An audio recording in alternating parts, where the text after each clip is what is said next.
Assalamualaikum viewers, I hope so you will be fine. I'm here to tell you about the cell, the basic unit of life. Cell किस तरह से ज़िंदगी का बुनियादी unit है। अगर हम इसकी बात करते हैं तो यहाँ पे हमारे पास डिफरेंट सेल्स नज़र आ रहे हैं। लाइक हमारे पास सबसे पहले देखें तो हमारे पास एक एनिमल का जनरल सेल है। उसके बाद अगर हम बात करते हैं तो हमारे पास रेड ब्लड सेल है। उसके बाद अगर देखें तो प्लांट सेल्स हैं, बैक्टीरिया सेल्स हैं। अगर हम इसको देखें कि किस तरह से ये बेसिक यूनिट है तो हमारे पास यहाँ पे डिफरेंट जो ऑर्गेनेलीज़ हैं वो नज़र आ रही हैं। लाइक दैट यहाँ पे हमें न्यूक्लियर इन्वेलप के अंदर बंद हुआ हुआ मटेरियल नज़र आ रहा है जिसको हम न्यूक्लियस कहते हैं, और इसके अंदर एक डेंस मीडियम है जिसको न्यूक्लियोलस कहते हैं। इसी के अंदर क्रोमोसोम क्रोमाटन फॉर्म में मौजूद होते हैं, और ये जो न्यूक्लियर मेम्ब्रेन होती है ये पोरस होती है। उसके बाद अगर हम देखें तो राइबोसोम प्रेजेंट हैं सेल मेम्ब्रेन के अंदर। साइटोप्लाज्म के अंदर जो साइटोप्लाज्म है उसके अंदर ये फ्री फ्लोटिंग फॉर्म में भी मौजूद होते हैं, और एंडोप्लाज्मिक रेटिकुलम के ऊपर भी अटैच होते हैं।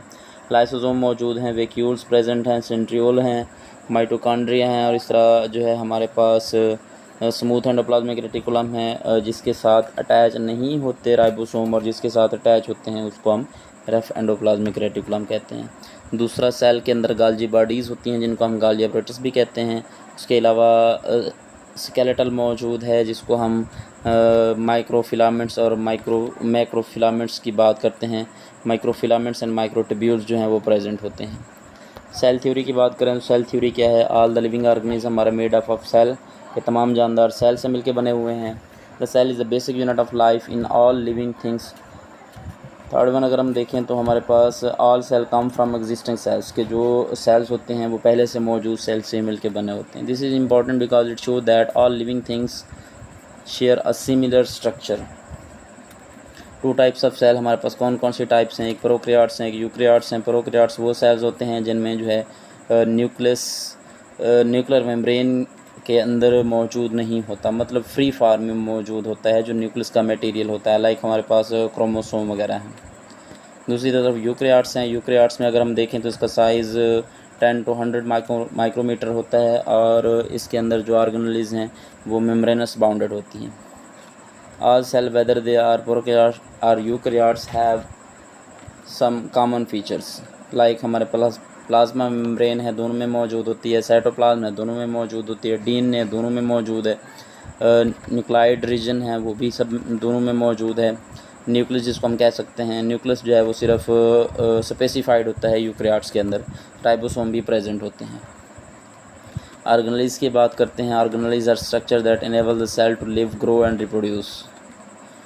Two types of cells, prokaryotes eukaryotes, ये ऑलरेडी हम देख चुके हैं। They have no membrane covered nucleus, के इनके पास मेम्ब्रेनस बॉन्डेड न्यूक्लियस नहीं होता। Have no membrane covered organelles, इनके पास कोई ऑर्गेनेली नहीं होती। हैव सर्कुलर डीएनए और बैक्टीरिया, हमारे पास जो एग्जांपल्स हैं वो बैक्टीरिया की हैं। Two types of bacteria like हमारे पास सेल्स लाइक यूकैरियोटिक सेल्स हैं, हैव न्यूक्लियस, इनके पास न्यूक्लियस होता है। हैव मेम्ब्रेनस कवर्ड ऑर्गेनेलीज़, के इनके पास जो ऑर्गेनेलीज़ होती हैं वो मेम्ब्रेनस कवर्ड होती हैं। और हैव लीनियर डीएनए, डीएनए जो है वो लीनियर फॉर्म में मौजूद होता है। और ऑल अदर सेल्स, और बाकी जो होते हैं उसमें भी ये जो तकरीबन यूकैरियोटिक सेल्स ही होते हैं। ऑर्गेनेलीज़ की बात करते हैं तो इसमें जो है वो स्ट्रक्चर प्रेजेंट होते हैं जो सेल को इनेबल करता है कि किस तरह से रहना है। Enable the cell to live, grow and reproduce. यहाँ पे हमारे पास डिफरेंट जो है उनके ऑर्गेनेलीज़ का पेक्टोरल व्यू हमें नज़र आ रहा है। लाइक यहाँ पे हमारे पास मुख्तलिफ़ ऑर्गेनेलीज़ जो हैं हमें यहाँ पे नज़र आ रही हैं, और अगर हम इसकी देखें तो ये कुछ इस तरह से हैं। आई होप सो यहाँ पे आपको ये नज़र आ रहे होंगे। सेल मेम्ब्रेन क्या है? दरअसल ये आउटर लेयर ऑफ सेल है। Allow nutrients into cell and waste out of cell, की इजाज़त देते हैं कि सेल के अंदर मटेरियल दाखिल हो और वहाँ से रिमूव हो। गेट इनटू सिटी, यही समझ लें कि ये एक तरह का गेट ही होता है सेल के अंदर दाखिल होने के लिए। साइटोप्लाज्म की बात करते हैं। Cytoplasm jelly like fluid contain in the cell that hold the organelle, के ये साइटोप्लाज्म विस्कस मटेरियल होता है, जेली लाइक मटेरियल होता है जो ऑर्गेनेलीज को जो है वो कंटेन किया होता है।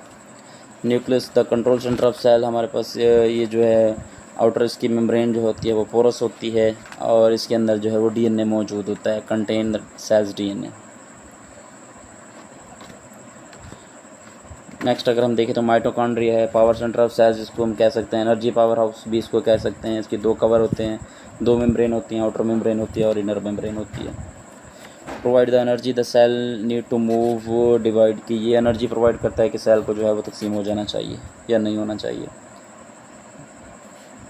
इलेक्ट्रिक कंपनी ऑफ सेल भी इसको कह सकते हैं। Ribosome site where photosynthesis are made, के प्रोटीन जहाँ पे सिंथेसाइज हो उसको राइबोसोम कहते हैं। Cell parts are made of protein, के सेल जो है प्रोटीन से मिलके बने हुए हैं। Factories of cell, protein factories भी कहते हैं। एंडोप्लाज्मिक रेटिकुलम ट्रांसपोर्ट सिस्टम है सेल का, जिसमें जो है मटेरियल एक जगह से दूसरी जगह जाता है। लाइक रफ एंडोप्लाज्मिक रेटिकुलम के साथ जो है वो राइबोसोम अटैच होते हैं और स्मूथ में जो है वो राइबोसोम अटैच नहीं होते। ये एक किस्म का रोडवे है। गोल्जी बॉडीज़ की बात करते हैं, गोल्जी कम्प्लेक्स की, तो ये पैकिंग हाउस ऑफ सेल है कि जिसमें जो है वो वेजिकल्स बनती हैं। Packages process and ship out the stuff cell mix, के जो मटेरियल बनता है उसको सेल से किस तरह से जो है वो मूव आउट किया जाता है। ये यूपीएस ऑफ सेल है, ये समझ लें। Lysosome digest food particle and cell parts, कि ये सेल पार्ट्स को डाइजेस्ट करता है। Protect cell by digesting foreign invader, कि ये भी करता है कि जो फॉरेन इन्वेडर आते हैं उसको उसके ऊपर अटैक करता है, उसको डाइजेस्ट करता है। वैक्यूल्स की बात करते हैं तो वैक्यूल जो है ये स्टोरेज एक ऑर्गेनली होती है, ये वाटर और फूड और वेस्ट प्रोडक्ट को स्टोर करता है। सेल वाल की बात करते हैं, सिर्फ पौधों में पाई जाती है या कुछ बैक्टीरिया में भी नज़र आती है, लेकिन एनिमल सेल में नहीं होती। क्लोरोप्लास्ट सिर्फ पौधों में पाया जाता है और ये इसका काम जो है फोटोसिंथेसिस करना होता है। प्लांट्स के अंदर अगर हम देखें तो प्लांट और न्यूक्लियस के सेल, एनिमल और प्लांट के सेल में देखें कंपैरिजन, तो न्यूक्लियस दोनों में मौजूद होगा, गोल्जी कम्प्लेक्स दोनों में, माइटोकॉन्ड्रिया दोनों में, लाइसोसोम दोनों में, एंडोप्लाज्मिक रेटिकुलम दोनों में, सेल मेम्ब्रेन दोनों के अंदर प्रेजेंट होती है, राइबोसोम और वैक्यूल भी दोनों सेल में मौजूद होते हैं। तो प्लांट सेल के अंदर कौन सी ऐसी चीज़ें हैं जो एनिमल सेल में नहीं पाई जाती हैं? वो हमारे पास क्लोरोप्लास्ट और सेल वाल है। एनिमल सेल में ऐसी कौन सी चीज़ होती है जो प्लांट में नहीं पाई जाती? तो वो हमारे पास सेंट्रियोल है।